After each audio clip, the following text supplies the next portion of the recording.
turning to other asset class, Bitcoin.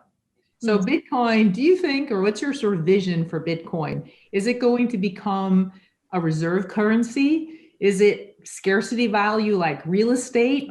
It started the purview of every college student, including my own, knew about Bitcoin before their parents did. So what's your kind of vision going at 5 years and 10 years for Bitcoin as an asset class and a value? We don't have to go out 5 or 10 years. It's here. We believe, we wrote a white paper in 2016 called Bitcoin Ringing the Bell for a New Asset Class. And so, yes, we believe it's here. We believe that Bitcoin is the reserve currency of the crypto asset ecosystem. We also believe that there will be very few huge winners in the crypto space. We think the cryptocurrencies are going to be the huge winners. So this is really flipping the internet on its head in terms of how it evolved. And the internet evolved without a payments infrastructure.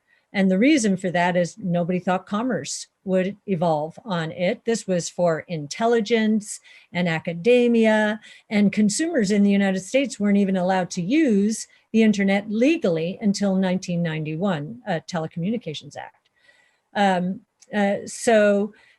We believe that the Bitcoin is, and crypto world, the value accrual, where we will see most of the value accrue is to the cryptocurrencies themselves. This is not what happened in the internet. In the internet, the protocols, so Bitcoin's blockchain is one protocol, Ethereum another, the protocols basically just became standards, right? Technology standards upon which these very valuable applications were built, Facebook, Amazon, and so forth. The value accrued to the applications.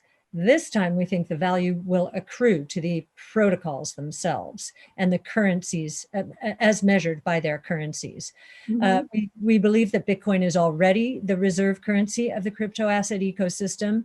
And we can see that in that many crypto assets, most I would say, are priced in terms of Bitcoin. So that's the unit of account. The currencies are very important. We think there will be maybe 4 or 5 that are going to accrue the most value.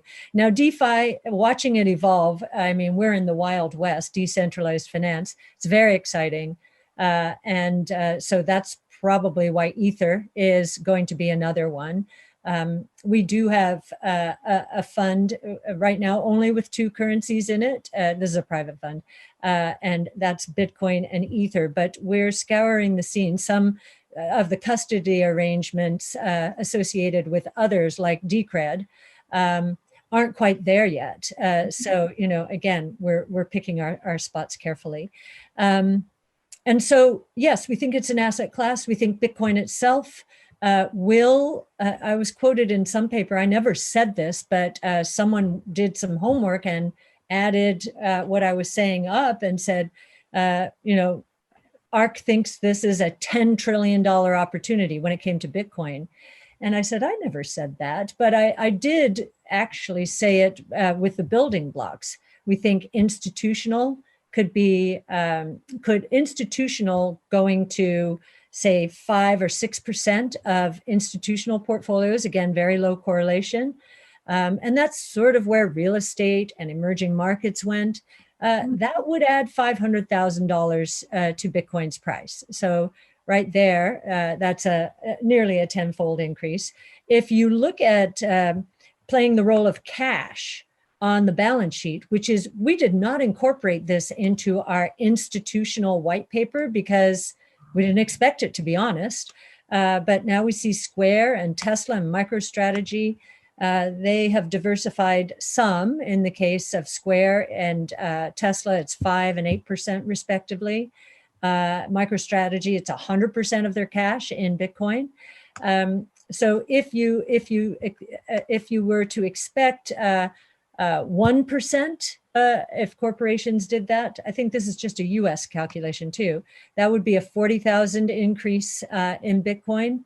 If it's 10%, closer to where Tesla is, that would be a $400,000 increase in the price. So again, another 8-fold increase. So, and those are just 2 use cases. I mean, the biggest use case is an insurance policy for anyone in the world, to protect against confiscation of wealth. And part of that, it could be inflation with unhinged monetary policies.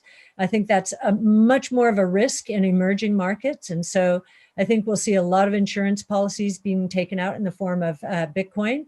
I often reflect that the Saudi princes probably wished that they had allocated some of their wealth to Bitcoin, because they certainly didn't expect their own cousin to confiscate it. But that happens all over the world in ways that we don't even understand.